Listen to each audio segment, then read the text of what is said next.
नमस्कार मंडळी. एखाद्या कार्यक्रमाला गेल्यानंतर आपल्याला अशी शिदोरी गोड नुकतीची दिलेली असते नको म्हणत असताना, पण घरी आल्यानंतर गोड कोणी खात नाही, तिखट म्हणलं की सगळे खातात. मग या गोड नुकतीचं बुंदीचं काय करायचं ते बघूयात.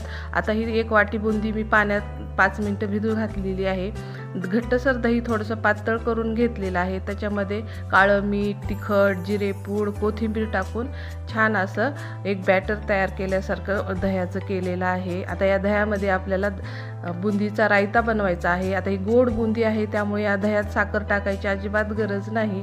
आणि हे असं पाण्यात भिजू घातलेली बुंदी आपल्याला दह्यामध्ये टाकून घ्यायची आहे. छान असं आपलं बुंदीचा रायता तुम्ही दुपारच्या जेवणाबरोबर हे घेऊ शकता. खूप सुंदर चविष्ट आणि टेस्टी लागतं आणि तुमची बुंदी अशी रोज केल्यावर संपून जाते. नमस्कार मंडळी. एखाद्या कार्यक्रमाला गेल्यानंतर आपल्याला अशी शिदोरी गोड नुकतीची दिलेली असते